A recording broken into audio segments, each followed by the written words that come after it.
Hello student, आपका स्वागत है मेरे इस यूट्यूब चैनल पर। जैसे कि हमने पिछले पाठ अध्याय 7 साझेदारी फर्म का समापन विघटन यह पढ़ रहे थे, जिस पे हमने ये फर्म का विघटन, साझेदारी का समापन, विघटन, वसूली खाता, समझौते द्वारा समापन, न्यायालय द्वारा समापन, अनिवार्य समापन, ऐच्छिक या सूचना देकर समापन, ये हमने पिछले वीडियो पर कंप्लीट कर चुका है। जो भी स्टूडेंट हमारे इस चैनल पर नए होंगे वो मेरी पिछली वीडियो देख सकते हैं। अब इसी पर हम लोग आगे डिस्कशन करते हैं। अब आता है हमारे पास 7.1 विघटन समापन से आशय। तो विघटन समापन शब्द का अर्थ अंत करना या समाप्त करना होता है। ठीक है, आप जैसे मान लीजिए कोई फर्म स्टार्ट किए हैं और उस फर्म को अगर आपको बंद करना है तो इसी का शब्द का अर्थ निकलता है अंत करना या फिर समाप्त करना। तो विघटन साझेदारी का भी हो सकता है या विघटन साझेदारी फर्म का भी हो सकता है। तो इसको समझने की समझना कि अगर आप कोई 3 दोस्त मिलकर कोई व्यवसाय को चालू करते हैं और उस समय अगर आप चाहते हैं कि हम अपने व्यवसाय का या फिर कोई एक साझेदार हमारे साथ गद्दारी करता है या बेईमानी करता है या वो हमारे साथ नहीं रहना चाहता है फर्म में, तो उस कंडीशन में है वो क्या करेगा, साझेदार हमारे से दूर हो सकता है या उसे हम बाहर कर सकते हैं। लेकिन इससे हमारा फर्म बंद नहीं होगा। फर्म बंद तभी होगा जब हमारा तीनों साझेदार मिल कर के उस फैसले का पर हामी भरे कि अब यह व्यवसाय हमको कोई लाभ नहीं मिल रहा है या इस व्यवसाय को करने का कोई औचित्य उदाहरण नहीं है या कोई कारण नहीं है जिसके कारण हमें लाभ नहीं हो रहा है, तो उस कंडीशन पर हमारे फर्म का समापन होगा। तो साझेदारी का विघटन एवं साझेदारी फर्म का विघटन ये में पर्याप्त अंतर है, ये एक दूसरे के पर्यायवाची नहीं है। अब साझेदारी का विघटन समापन, ठीक है।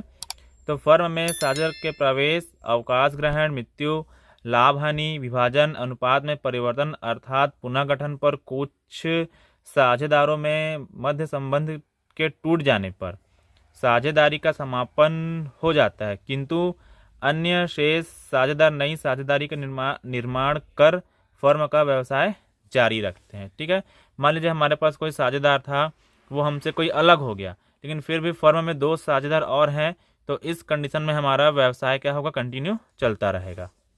अब आएगा साझेदारी फर्म का विघटन।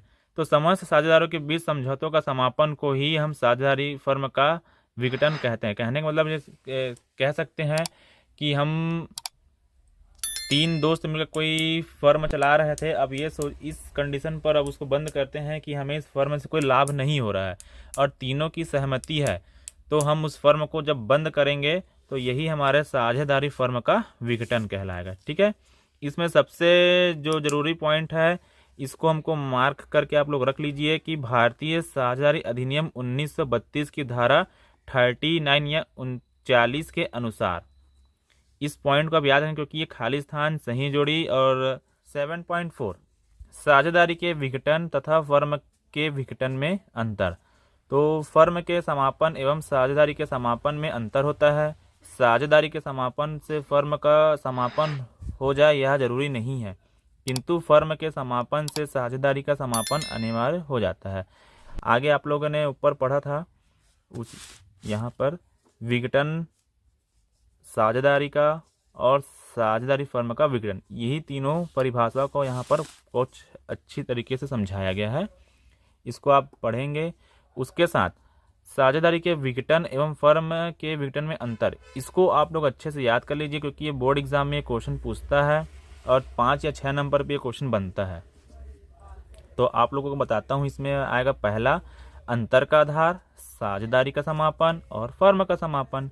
पहला संबंध, इसमें सभी साझेदारों के संबंध नहीं टूटते हैं और इसमें सभी साझेदारों के आपसी संबंध टूट जाते हैं। कहने का मतलब ये है कि अगर मान लीजिए हम फर्म में व्यवसाय कर रहे थे तो 3 दोस्त थे, उसमें से एक चले गया तो इससे हमारा साझेदारी नहीं टूटेगा, लेकिन अगर यहाँ पर हम तीनों दोस्तों ने आपस में मिलकर उस व्यवसाय को ही बंद कर दिया तो हमारा यहाँ पर फर्म का भी समापन हो गया।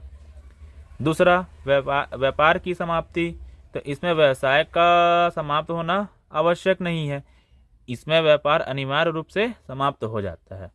विघटन के कारण तो साझेदारी का विघटन साझेदार के प्रवेश, मृत्यु या अवकाश ग्रहण करने पर होता है और इसमें विघटन ठहराव अनिवार्य या आकस्मिक घटनाओं या न्यायालय द्वारा होता है। चौथा, न्यायालय का हस्तक्षेप।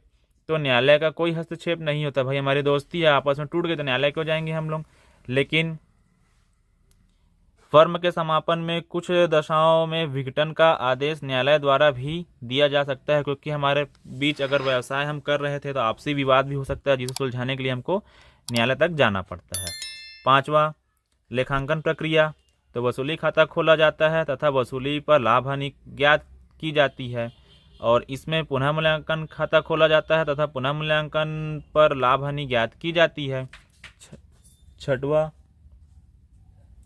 लेखा पुस्तकें बंद करना। लेखा पुस्तकें बंद करना जरूरी नहीं होता है, क्योंकि व्यापार चालू रहता है, जबकि इसमें सभी लेखा पुस्तकें बंद कर दी जाती हैं। तो दोस्तों अब इसका आगे का टॉपिक 7.5 साझेदारी फर्म के विघटन का कारण, इसको हम अगली वीडियो में करते हैं। इसके साथ ही साथ फिर हम इसकी क्रियात्मक क्वेश्चन की ओर आगे जल्द ही आएंगे और आपको एक एक क्रियात्मक क्वेश्चन आप लोगों को मैं समझाऊंगा।